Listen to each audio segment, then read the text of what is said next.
Louvado seja nosso Senhor Jesus Cristo, para sempre seja louvado. Seja bem-vindo mais uma vez ao canal Jesus é o Caminho.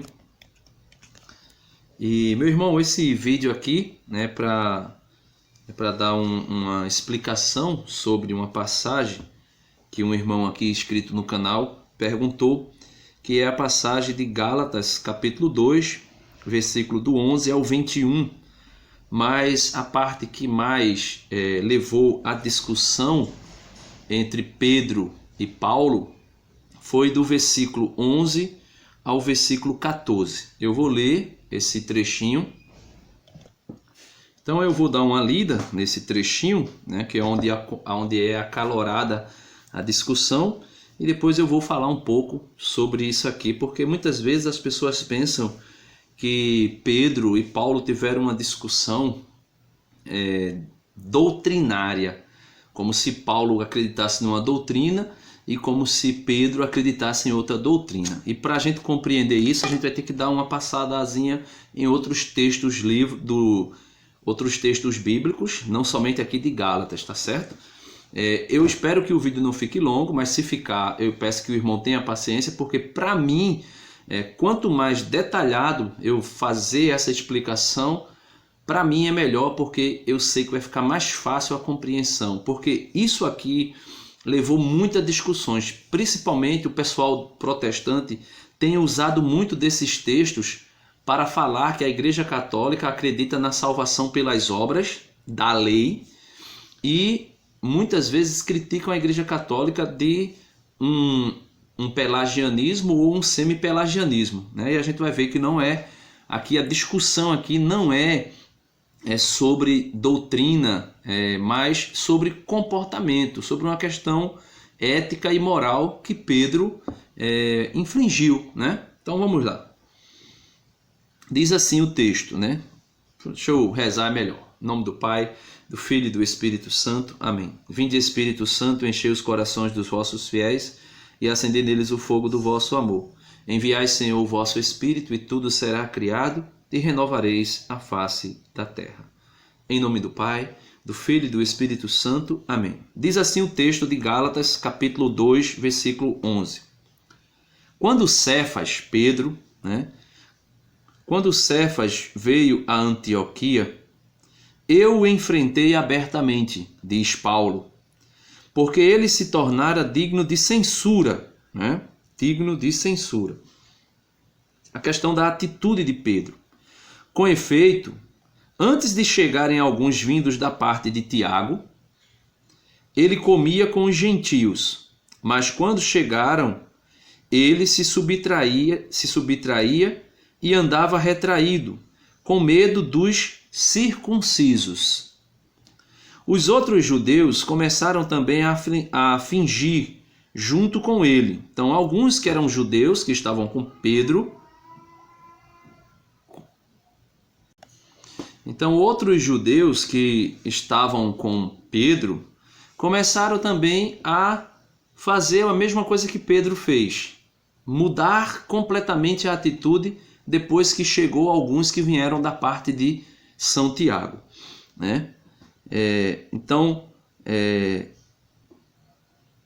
os outros judeus, versículo 13, os outros judeus começaram também a fingir junto com ele, a tal ponto que até Barnabé se deixou levar pela sua hipocrisia. Então veja, Barnabé, que era companheiro de inúmeras viagens de Paulo, conhecia a doutrina, que Paulo sempre ensinou a respeito do que era o judaísmo, do que era o cristianismo, e Barnabé, que conhecia a maneira, a doutrina e a conduta de Paulo, que Paulo também era judeu, fariseu, foi formado aos pés de Gamaliel e tudo mais.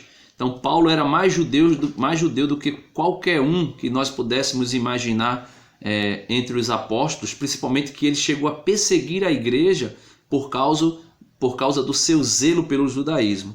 Então até Barnabé, que não era judeu, que foi convertido por Paulo, que era gentil, começou a se comportar como se fosse um judeu por conta da hipocrisia de Pedro, Mas quando vi que não andavam retamente segundo a verdade do Evangelho, né? Ou seja, viviam fingindo, e quem é de Cristo não pode viver no fingimento, tem que viver na verdade, na clareza, né?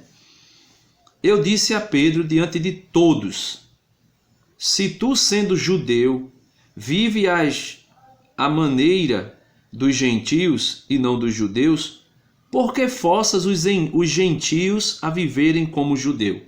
Né? Então aqui a gente para um pouco. Para a gente entender o que é que estava acontecendo aqui, a gente vai para Atos dos Apóstolos, capítulo 15, meus irmãos. Essa discussão de Pedro e Paulo era uma discussão que já tinha sido resolvida na igreja. Porém, estava resolvida em forma de doutrina. Como doutrina, já estava o corpo doutrinário da igreja de Cristo, já estava resolvido a respeito dessas questões judaizantes. Porém, estava resolvida, mas Pedro ainda se comportava como se não tivessem sido resolvidas. Aí, veja aqui, Atos dos Apóstolos, capítulo 15, versículo 1, o concílio de Jerusalém. Diz assim: entretanto, haviam descido alguns da Judéia e começaram, isso é uma controvérsia em Antioquia, né? Aonde Paulo e Pedro já estavam discutindo, né? Controvérsia em Antioquia. Enquanto havia descido alguns da Judéia e começaram a ensinar aos irmãos: se não vos circundardes, segundo a norma de Moisés, não podereis salvar-vos. Então, os judaizantes disseram para os novos convertidos de Antioquia, os gentios: se vocês não circuncidassem, se vocês não se deixarem circuncidar, né, como era a antiga aliança que Deus fez com Abraão, lá em Gênesis 17, né? Se vocês não circuncidarem, vocês não poderão ser salvos, diziam esses judeus. Surgindo daí uma agitação e tornando-se veemente a discussão de Paulo e Barnabé com eles. Então Paulo e Barnabé discutiam em Antioquia: não, nada disso.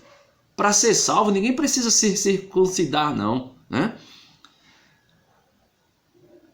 Decidiu-se que Paulo e Barnabé e alguns outros dos seus subiriam a Jerusalém aos apóstolos e anciãos para tratar da questão, se era necessário uma pessoa que não era judia, se convertendo ao cristianismo, precisar ou não ser circuncidado. Para os judeus fariseus que se converteram ao cristianismo, era necessário que todo aquele que não era circuncidado, se aceitasse Jesus, tinha que ser circuncidado também para se salvar. E Paulo e Barnabé diziam: não, isso não é necessário. Por quê? Porque nós não estamos subjugados à lei de Moisés, às leis antigas, né? E aqui ele não está falando dos 10 mandamentos. Ele está falando de outras leis que os judaizantes queriam introduzir dentro da igreja, né? E a principal das, era a circuncisão. Então diz assim: despedido afavelmente pela igreja, atravessaram a Fenícia, né, Barnabé e Paulo, e a Samaria, narrando a conversão dos gentios e causando grandes alegrias a todos os irmãos. Chegados a Jerusalém, foram acolhidos pela igreja, o povo de Deus, pelos apóstolos e anciãos, e relataram tudo o que Deus fizera por meio deles. Aí vem a controvérsia em Jerusalém. Então alguns dos que tinham sido da seita dos fariseus, mas haviam abraçado a fé em Jesus, intervieram, diziam que era preciso circuncidar os gentios e prescrever-lhes que observassem a lei de Moisés. Reuniram-se, pois, os apóstolos e os anciões para examinar o problema. Tornando-se acesa a discussão acalorada, levantou-se Pedro, o Papa, aquele que é cabeça do colégio apostólico, e dá um discurso dizendo: irmãos, vós sabeis que desde os primeiros dias aprouve a Deus entre vós que por minha boca ouvisse os gentios a palavra da boa nova e abraçassem a fé. Então, Pedro foi aquele que Deus que fez aparecer um homem diante dele, eu não lembro agora de qual a cidade, mas era uma cidade gentia, e ele dizia: eu não posso me aproximar dos gentios. E Deus fez aparecer aquele lençol com alimentos, né, animais puros e impuros, e Deus dizia a Pedro: mata e come, e Pedro dizia: eu não posso comer nada impuro. Se eu não me engano, isso está em Atos 10. Né? Eu vou deixar aqui a descrição de onde está, para que vocês possam ler. Então Pedro ali compreendeu que Deus não estava falando do alimento. Não era de alimento que Deus estava falando, mas Deus estava falando de que não poderia chamar de impuro aqueles gentios que Deus já havia chamado à fé, né, por meio de nosso Senhor Jesus Cristo. Então ele diz: irmãos, vós sabeis que desde os primeiros dias aprouve a Deus entre vós que por minha boca ouvisse os gentios a palavra da boa nova e abraçassem a fé. Ora, o conhecedor dos corações, que é Deus, deu testemunho em favor deles, concedendo-lhes o Espírito Santo, assim como a nós. Então, quando Pedro pregou, os irmãos, se eu não me engano foi Cornélio, né? Se eu não estou enganado, o povo da casa de Cornélio, foram repletos, houve uma efusão do Espírito Santo, um batismo no Espírito Santo, e eles ali começaram a falar em outras línguas, mais ou menos como aconteceu em Atos dos Apóstolos 2. E Pedro disse: olha, se Deus escolheu eles, se Deus derramou sobre eles o Espírito Santo, aí Pedro continua: ora, o conhecedor dos corações, que é Deus, deu testemunho em favor deles, concedendo-lhes o Espírito Santo assim como a nós. Não fez distinção alguma entre nós e eles, purificando seus corações pela fé. Agora, pois, por que tentais a Deus? Né? Os fariseus, Pedro está dizendo isso aos fariseus que haviam se convertido. Agora, pois, por que tentais a Deus, impondo ao pescoço dos discípulos um jugo que nem nossos pais, né, o povo da antiga aliança, nem mesmo nós podemos suportar, que é seguir todas aquelas normas, além dos 10 mandamentos, todas as normas que são prescritas por Moisés, as leis ali, 613 leis do judaísmo.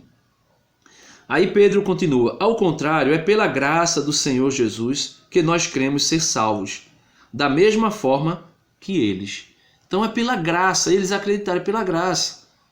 Não é por uma observância da lei pela lei, né?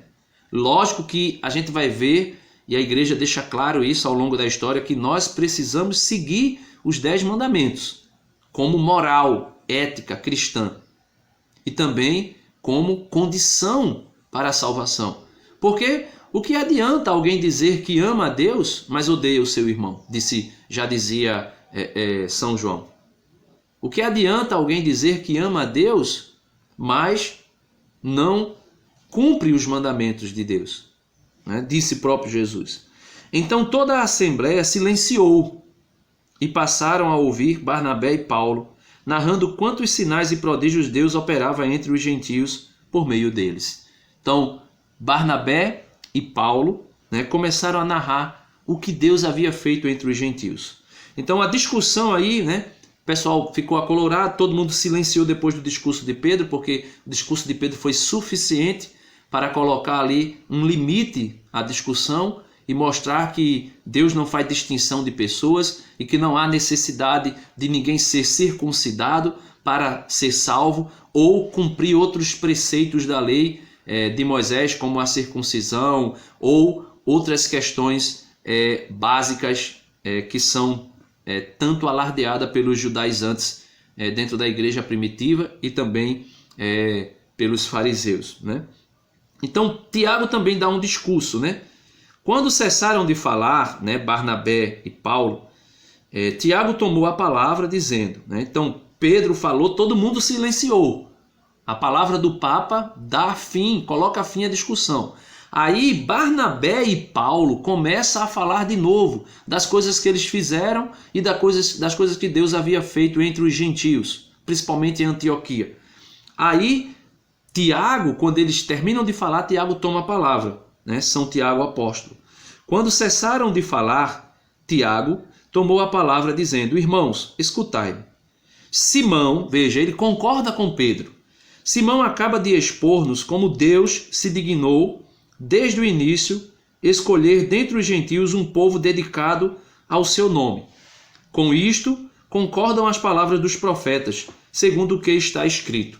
E ele fala aqui do que fala o profeta Amós. Depois disto, voltarei e reedificarei a tenda arruinada de Davi. Deus falando por meio de Amós.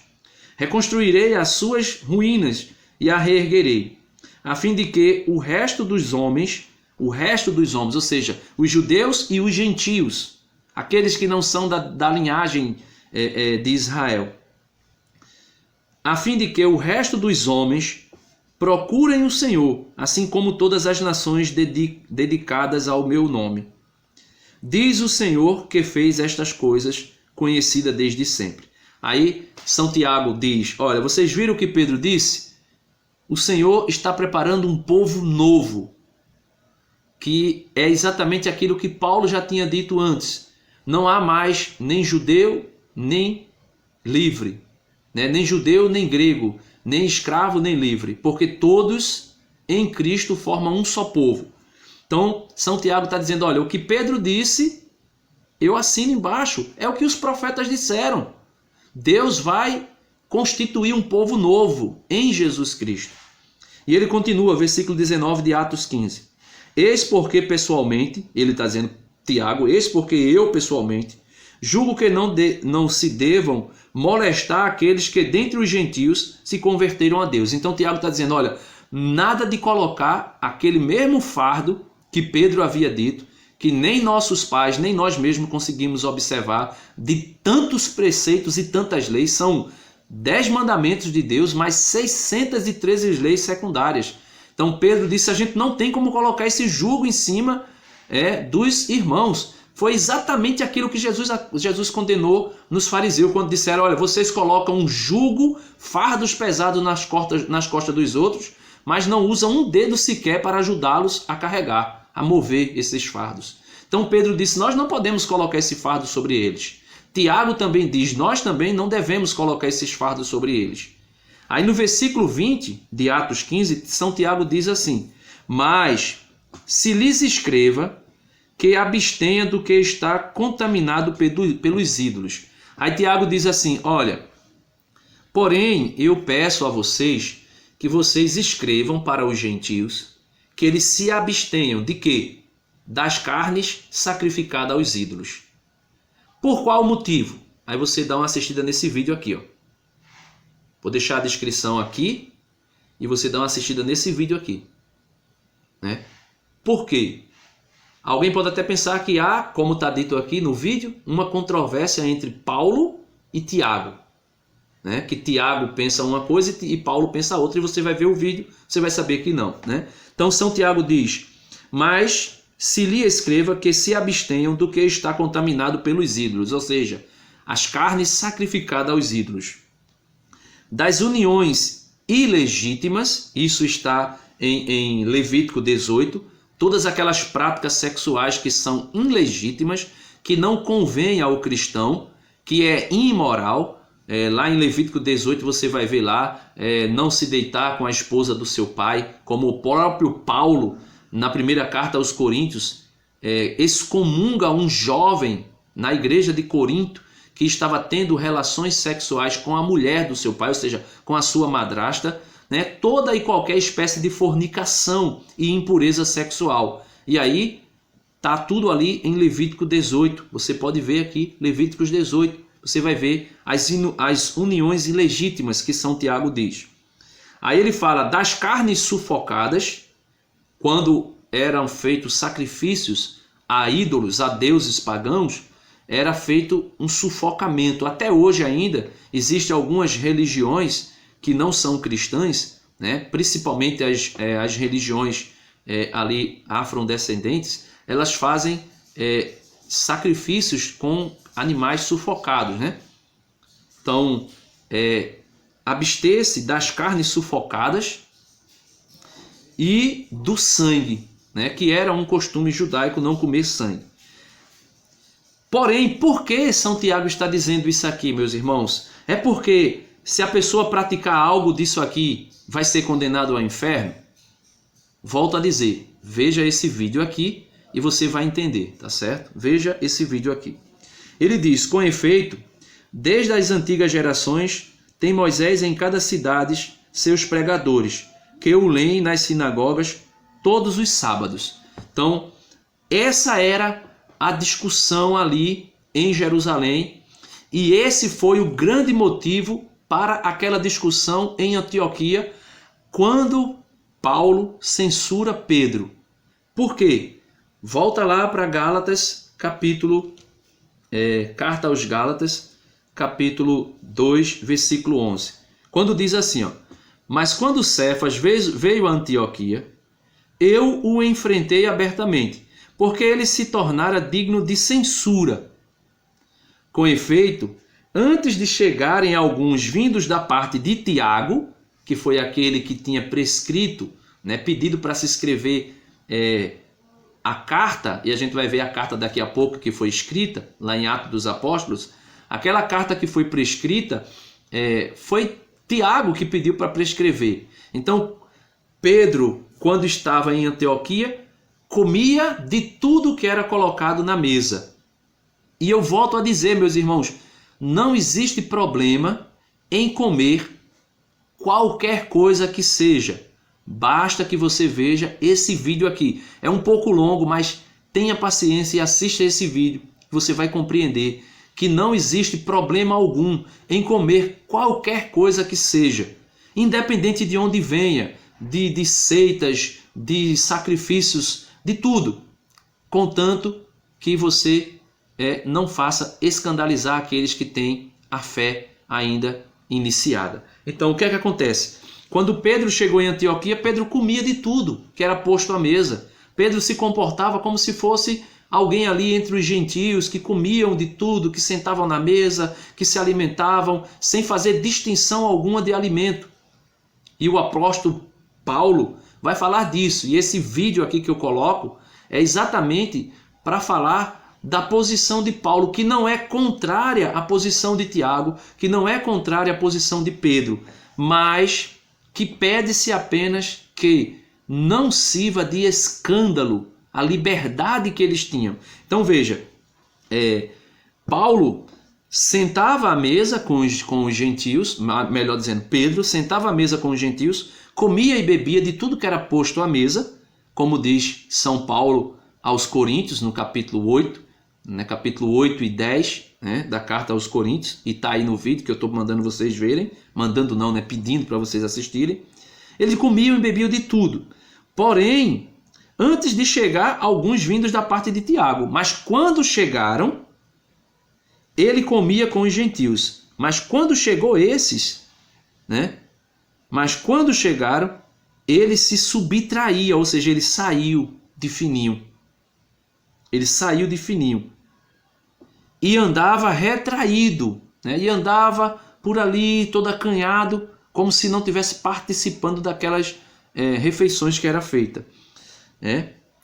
Com medo dos circuncisos, com medo daqueles que ele mesmo disse, olha, não é preciso a gente impor a circuncisão a esses irmãos.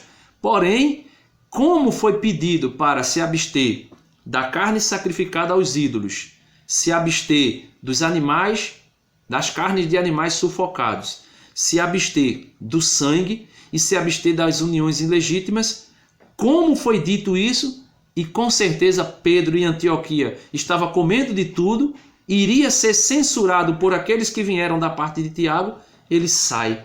Ele se levanta da mesa e sai e fica por ali todo acanhado, como se dissesse, olha, eu não estou participando disso aí. Eu não estou participando disso. Aí o que é que acontece? Aí, né, diz assim o versículo 13, Gálatas 2:13. os outros judeus começaram também a fingir junto com ele. Então, alguns judeus que vieram com Pedro e alguns judeus que estavam ali em Antioquia começaram a fingir, né? Todos estavam na farra, comendo e bebendo de tudo, junto com os gentios que tinham abraçado a fé em Jesus. Mas quando apareceu aqueles que eram da parte de Tiago, que eram judeus, que eram zelosos com relação a alguns costumes judaicos ainda, principalmente esses que foram prescritos, que era para que os gentios se abstessem dele também, a carne sacrificada aos ídolos, a carne de animais sufocados, o sangue, né, de todo e qualquer animal e as uniões ilegítimas. Então eles se abstiveram dizendo, olha, não vamos deixar que o povo nos frague, que eles nos fraguem, né? Vem aqui nos surpreender nesse comportamento aqui como os gentios, à vontade, livres, né? Totalmente livres. Não vamos fazer isso, né? Porque senão a gente vai ser censurado por eles. Só que Pedro temia a censura daqueles que vieram da parte dos judeus, da parte de Tiago, mas esqueceu-se que Paulo, que também já foi judeu e que estava lá no concílio de Jerusalém e que tinha discutido com eles a respeito dessas normas que são infrutíferas, né, com relação àqueles que têm a mente esclarecida a respeito da fé em Jesus, que é o que eu coloco nesse vídeo aqui, né? Eu passo bastante tempo debatendo isso aqui porque as pessoas pensam que hoje em dia a gente é proibido de comer tudo e qualquer coisa como se a gente fosse judeu ainda. E eu mostro que não há uma controvérsia entre Tiago e Paulo, mas que há exatamente um zelo para que os irmãos não sejam escandalizados e não acabem comendo animais e carne de animais sufocados e carne de animais sacrificada aos ídolos, pensando que o ídolo fosse alguma coisa. Ele não quis sofrer a censura dos judaizantes, mas foi censurado por Pedro. Versículo 13, Pedro diz, né? Ou melhor, Paulo diz, os outros judeus começaram também a fingir junto com ele, a tal ponto que até Barnabé, que não era judeu, né, se deixou levar pela sua hipocrisia. Hipocrisia, meus irmãos, o que é hipocrisia? É se comportar em um momento, em um determinado lugar de um jeito e em outro momento de outro. Ou, estando no mesmo local, no mesmo momento, eu estou aqui livre, faço aqui, né, a maior liberdade, estou aqui tranquilo. Mas chega alguém, né, que me conhece, aí eu já me retrao, me dou uma retraída, né? E ali eu começo a fingir que eu não estou participando de nada daquilo que está acontecendo, né? Aí, no versículo 14, Paulo continua, mas quando vi que não andavam retamente segundo a verdade do Evangelho, porque o Evangelho não trata dessa questão, né? A verdade do Evangelho é, vocês têm que se abster dessas coisas? Tem, mas vocês não têm que se abster disso, porque isso vai salvar vocês ou vai condenar vocês. Pelo contrário, vocês precisam se abster disso para que aquelas pessoas neófitas, os recém-convertidos, ou aqueles que estão querendo entrar para o cristianismo, não fiquem pensando que o cristão participa da mesa do Senhor e da mesa dos demônios, como disse o apóstolo Paulo aos Coríntios no capítulo 10, primeira carta aos Coríntios, e que está aqui no vídeo que eu tinha descrito para vocês. Portanto, meus irmãos, Paulo censura dizendo, eu disse a Pedro diante de todos, se tu sendo judeu, vives à maneira dos gentios e não dos judeus, por que forças os gentios a viverem como os judeus? Então Paulo está dizendo, olha, você vive como os gentios, sem se preocupar com essas questões judaizantes. Mas agora você vem dizer aqui, e diante dos que chegaram da parte de Tiago, dos judeus, você vem se comportar como se fosse um judeu zeloso, né? Quando na verdade você não é, você se comporta como um gentio, você se comporta como nós estamos aqui, né? E isso tudo, meus irmãos, leva Paulo a falar um pouco do seu evangelho que está aqui no versículo 15 de Gálatas capítulo 2, dizendo, nós somos judeus de nascimento, ele está dizendo a Pedro, né? Nós somos judeus de nascimento e não pecadores da gentilidade. Então ele está dizendo, nós somos judeus. de nascimento, mas nós não somos pecadores dos gentios. Nós não vivemos aqui na imoralidade como vivia, por exemplo, os coríntios antes da conversão. E Paulo censurou porque muitos, mesmo depois de terem se convertido, ainda queriam viver como se não fossem convertidos. Principalmente ali quando ele fala no capítulo 6 da imoralidade sexual, da primeira carta aos Coríntios. Aí ele diz: nós somos judeus de nascimento e não pecadores da gentilidade. Sabendo, entretanto, que o homem não se justifica pelas obras da lei, né? Mas pela fé em Jesus Cristo. Nós também cremos em Cristo Jesus para sermos justificados pela fé em Cristo e não pelas obras da lei, porque pelas obras da lei ninguém será justificado. Essas obras da lei aqui é porque Paulo, não é que Paulo está dizendo que a gente não pode seguir os mandamentos e que se nós vivermos alheios aos mandamentos, nós seremos salvos, fazendo o que a gente quiser da vida. Não. Paulo está dizendo, censurando Pedro, porque Pedro queria se comportar como os judeus que tinham se convertido, achando que se eles fossem cumpridores da lei, como os fariseus pensavam, os fariseus no tempo de Jesus pensavam que se seguissem a lei seriam salvos, quando na verdade a lei pela lei não salva. A lei pela lei é morta, mas é o Espírito que dá vida, é o Espírito que vivifica, certo? Então a gente é salvo pela fé, mas também pelas obras. São Tiago deixa isso muito claro. Carta de São Tiago, capítulo 2, versículo 24. O homem é justificado pelas obras e não somente pela fé. Mediante o quê? A graça. É Deus que nos dá a graça de observarmos os mandamentos. Então os fariseus pensavam que podiam cumprir os mandamentos sem necessitar da graça de Deus. Quando na verdade sem a graça ninguém pode observar nada. Sem a graça ninguém pode cumprir nada. A graça de Deus faz com que o nosso coração se abra aos mandamentos e nós possamos cumpri-los não por obrigação, mas por amor a Deus, para não querer pecar contra Deus. Aquilo que disse o salmista: a tua palavra escondi, Senhor, guardada dentro do meu coração, para eu não pecar contra ti. Então é isso, né? Continua o versículo 17. E se procurando ser justificados em Cristo, nós também nos revelamos pecadores, não seria então Cristo ministro do pecado? Ele está dizendo, olha, e se procurando ser justificados em Cristo, nós também nos revelamos pecadores, não seria Cristo ministro do pecado? Ele diz, de modo algum. De modo algum. Se volto a edificar o que destruí, então sim, eu me demonstro transgressor. Ele está dizendo, olha, se a lei antiga passou, se Cristo estabeleceu uma nova aliança, mas eu que estou em Cristo quero voltar a viver a lei antiga, eu estou trazendo o que é velho, o que é transitório. E o que é transitório não existe mais, já passou. Eis que faço nova todas as coisas, disse Jesus. Disse Jesus. De fato, pela lei morri para a lei, a fim de viver para Deus. Fui crucificado junto com Cristo, Paulo está dizendo.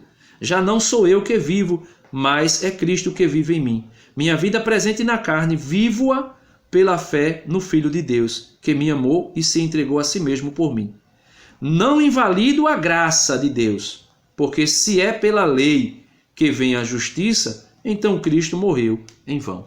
Então, se eu penso que basta seguir os mandamentos, por exemplo, Pelágio pensava assim, Pelágio foi condenado por Santo Agostinho nos primórdios da igreja exatamente por conta disso, porque Pelágio pensava assim, Jesus veio e nos deu um exemplo, ponto.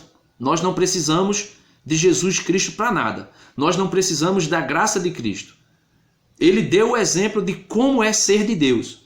Então, Pelágio dizia, basta que com nossas forças nós cumpramos os mandamentos e nós seremos salvos. Então, nós nos salvamos, dizia Pelágio. Quando, na verdade, Santo Agostinho disse não, é pela graça que vós sois salvos. É pela graça que nós somos salvos.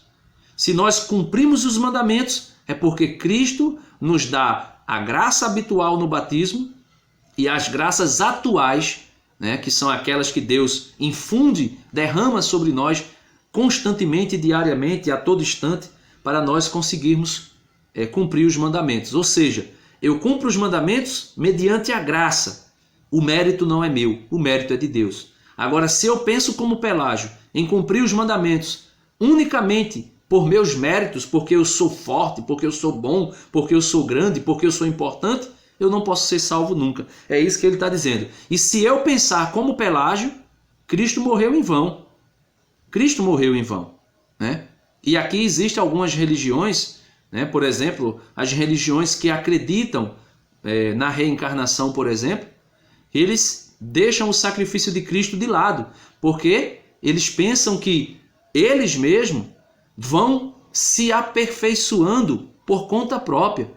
Mas, na verdade, é a graça de Deus que habita em nós e que nos faz ser santificados, né? Eu já estou com um vídeo aí com 35 minutos, mas eu quero dizer uma coisa ainda a respeito dos alimentos, né? No capítulo 15 de São Mateus, existia uma discussão sobre a tradição dos fariseus, porque os fariseus começaram a dizer que os apóstolos de Cristo, né, principalmente Pedro e os demais, estavam descumprindo as leis de Moisés e os costumes judaizantes. Por exemplo, um deles era comer sem lavar as mãos.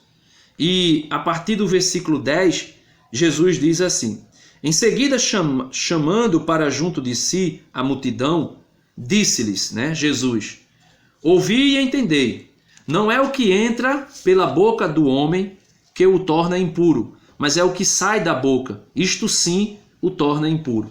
Então os discípulos, acercando-se dele, os discípulos, os 12 apóstolos, acercando-se diante de Jesus, disseram: sabeis que os fariseus, olha, os fariseus que queriam impor os costumes lá em Antioquia, né, para os novos convertidos, sabei que os fariseus, ao ouvirem o que dissestes, ficaram escandalizados.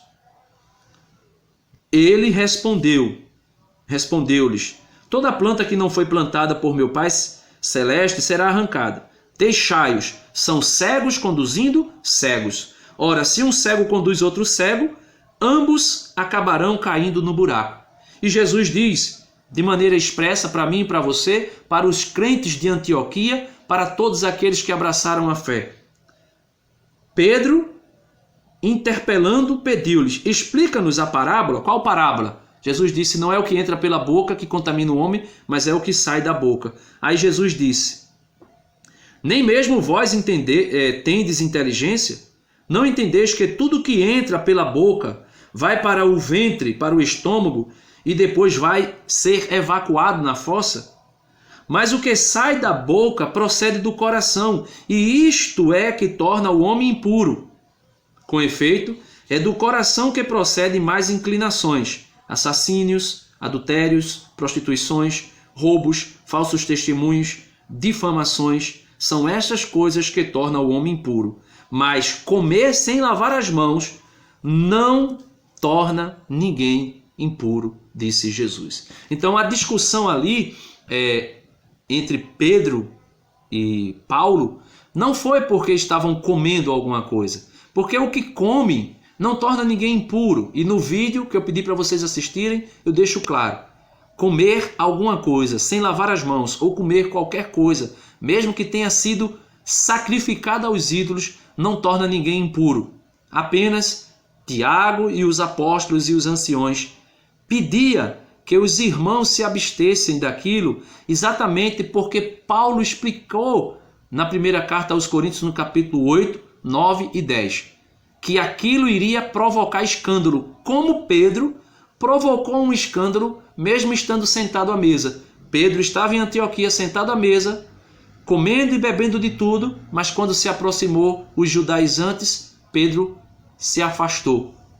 E isso, Pedro provoca um escândalo não para os recém-convertidos, mas para Paulo, que ficou indignado com a hipocrisia de Pedro, dizendo: você se comporta como um gentio, mas quando chega aqueles que são da parte dos judeus, os judaizantes, você se afasta do povo e começa a se comportar como se fosse um judeu, quando na verdade você vive como gentio, ou seja, come de tudo que é posto à mesa, tem a liberdade da fé, que Paulo fala no vídeo aqui, ó, esse vídeo aqui que eu coloquei para vocês, e agora você vem com essa, de se abster dessas coisas. Então, Paulo critica a hipocrisia de Pedro, e não é uma questão doutrinária. A questão doutrinária ficou muito posta lá no Concílio de Jerusalém, ficou muito posta em todas as cartas de Paulo e também nas cartas de Pedro. Nós somos justificados pela fé em Cristo Jesus, mediante a graça. E essa graça é atuante e faz gerar em nós obras de santificação e de salvação, como diz Santiago na sua carta no capítulo 2. Mostrando que o homem é justificado pelas obras e não somente pela fé. Pelas obras, mediante a graça, e não somente pela fé. Portanto, é esse aí o vídeo. Ficou longo, 40 minutos. Mas eu precisava falar disso porque muita gente usa desses textos para tentar condenar a Igreja Católica em algumas práticas que nós realizamos. Deus abençoe vocês, fiquem todos na paz e um bom dia. E espero ao irmão, que eu agora acabo não lembrando o nome, era para ter escrito aqui, acabo não lembrando o nome dele, mas espero ter ajudado a compreender e espero que o irmão tenha tido paciência em me ouvir há tanto tempo. Deus abençoe.